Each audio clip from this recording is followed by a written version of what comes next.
So we're just getting home from call it a 2.5, 3 hour round trip from the Bethlehem area in eastern Pennsylvania down to the Philadelphia airport and back.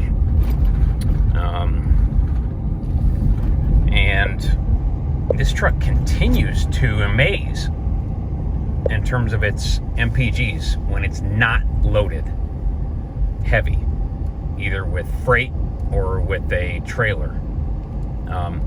What you see there is 19.6 average MPGs, about 150 mile road trip, 147. And the majority of that time we were on the highway, and it was like 4-lane divided interstate type highway, specifically Interstate 476.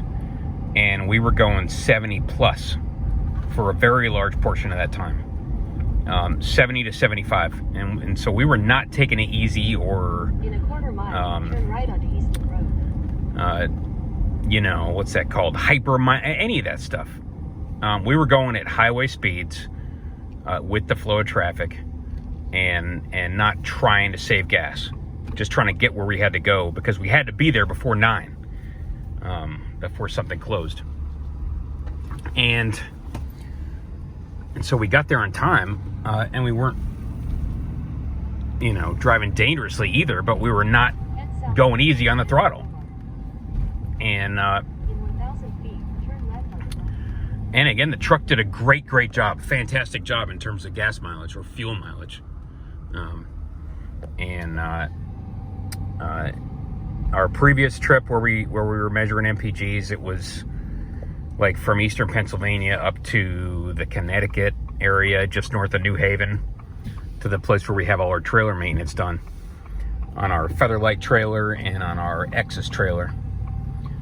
And it was around 17, 18, 19 on the way out, and then on the way back, it was like the day before Memorial Day. We stopped into Manhattan, see what was going on there, did some sightseeing, went down to the World Trade Center, so on and so forth.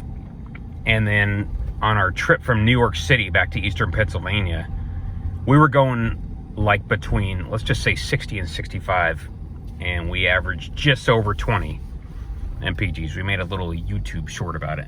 It was like 20.2, 20.3 MPGs. Again, going highway speeds, keeping up with the flow of traffic, not trying to go easy on it. And in this case, we were going not 60 to 65, we were going 65 to 70. And as you see there, 19.6. The gauges, we're still kind of tinkering with the gauges. What you see now is, it's got like well, you can't see anything because we're about to cross the railroad tracks.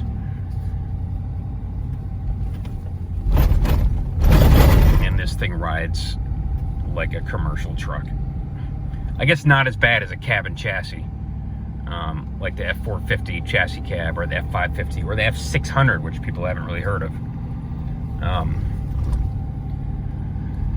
And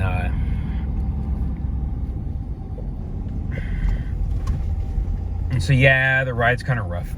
But on the left there, you got your diesel gauges, and in one setting, it shows you 4 numbers, and it's your boost, it's your exhaust brake, and your DEF, your diesel exhaust fluid level gauge, and then your DPF, your diesel particulate filter, or your soot filter gauge. And they're kind of all 4 stacked on top of each other, and it's sort of hard at a glance to tell what's what.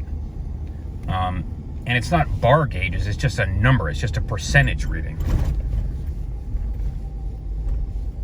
And this is a little bit easier to work with because it's like a bar gauge. You can see on the top is your exhaust brake from 0 to 100, left to right, and at the bottom is your boost in pounds per square inch, PSI, from left to right. And you might wonder, well, why do you have the gauge down there and also up there? And the reason is because that boost gauge up in the top doesn't actually tell you the PSI of the boost. and it's kind of got a little slim. It's not the easiest thing to read at a glance.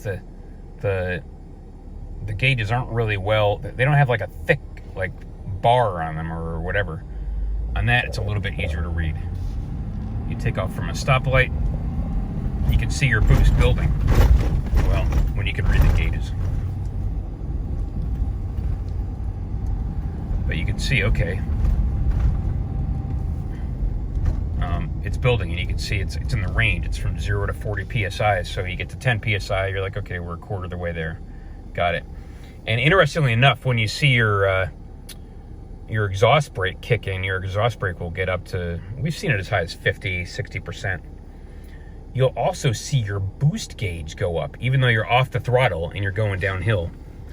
But it's essentially clamping down on the vanes on your turbo in order to generate a huge amount of back pressure in your exhaust system, which makes your engine work harder to pump that exhaust through the turbo, because the turbo is sort of choking the flow of exhaust.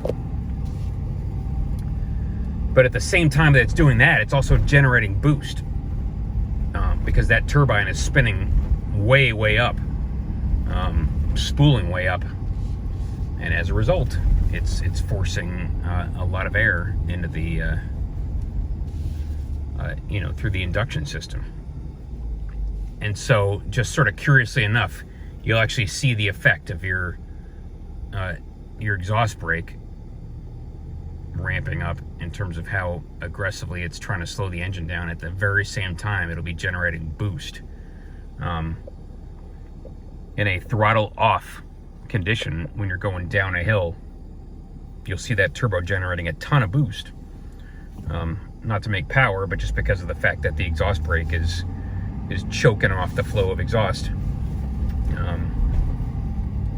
By clamping down the vanes on your turbo, and again, by clamping on the vanes, it's also spinning that turbine way up, which is spinning up the induction side of the turbo, the impeller, which some people call the inducer, and generating boost. It's just one of those sort of strange things. So in terms of like legibility, this one here is a little better. Your bar graph with your boost on the bottom and your exhaust brake percentage on the top. Again, they're still not that well labeled, and it's not like they're different colors or anything like that, so they're not the easiest thing to tell apart. But it's a lot easier to read those two gauges at a glance than it is to read the four that are stacked on top of each other. Which you have in the other view. And so again, we're still kind of tinkering with it, still sort of fiddling with it, and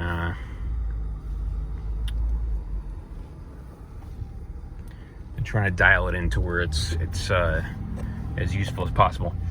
Something else to pass along: we had a case about a week ago where one of our colleagues, one of our very young colleagues in his 20s,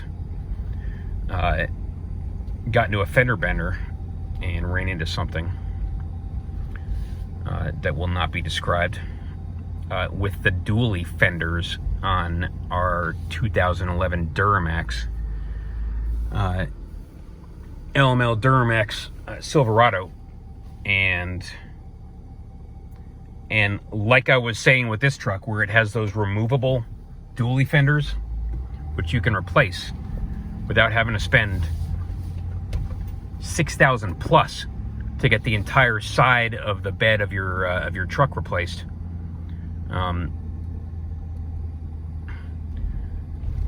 That just goes to show once again how useful that is, that Ford chose to make the dually fenders individually replaceable without forcing you to replace the entire side of the bed of the truck. And so we'll find out at some point how much these dually fenders cost. It certainly isn't $6,000 a piece. But once again, we're going to have to do extensive body work. Well, depending on how bad the damage is on that Duramax, the 2011 Duramax, because once again, somebody has crashed those dually fenders into something.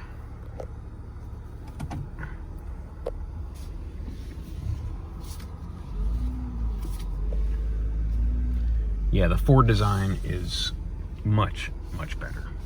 And sometimes you can't help it because sometimes somebody else hits you. And granted, you're not going to be paying for it in that case, but you're still going to be without a truck while it's in the body shop. And so, wouldn't it be nice if your truck would spend less time in the body shop so you could get it back and put it back to work for you? This truck lets you do that. All right, we'll show you real quick what we're talking about. Again, this view shows your exhaust filter from 0 to 100%, and then your exhaust brake on top, and then your turbo boost pressure from 0 to 40 psi on the bottom. You can also set it up to where, let's see, about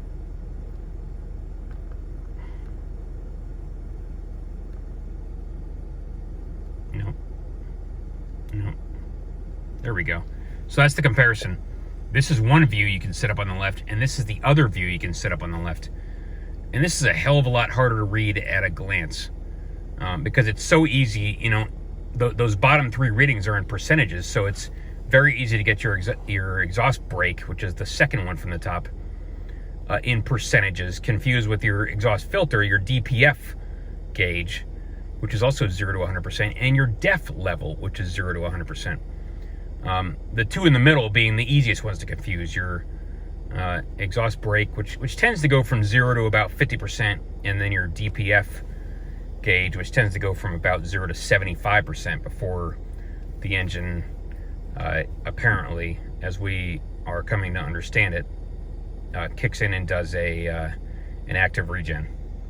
So this view, as you can see, is just a little bit easier to read than this one, which is why we've got it selected now on the left.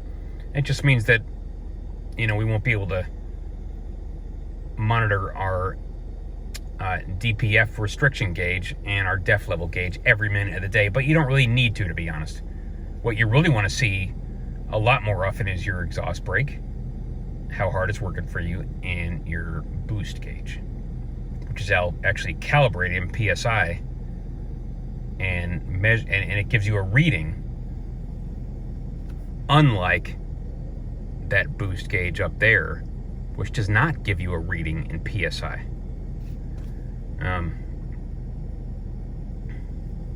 All right, enough about that.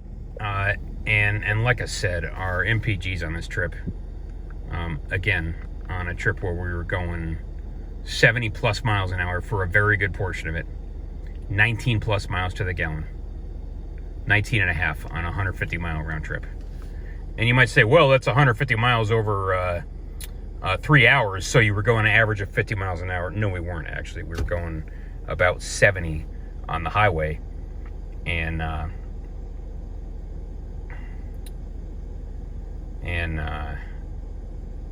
it took us maybe an hour and a quarter to get down there, hour and a quarter to back, and we were there for about a half an hour, kind of cruising around, taking care of the thing we had to take care of at the UPS down by the Philadelphia airport. All right, enough about that. Hope you all are having a pleasant evening, and oh, by the way, we've had this truck for 4 weeks, 28 days. We've got 2,200 miles on the odometer. So the miles are starting to rack up. Not a lot of towing, not a ton of towing miles. A lot of unloaded miles, but we have had our 12-foot utility trailer on it. Sorry, our 12-foot enclosed cargo trailer, I should say. We've had our 28-foot Featherlight on it. And a week ago, we had our 48-foot Exus on it, enclosed trailer as well. And it handles all of them just great. All right, thanks again. We'll talk to you later. Have a pleasant evening.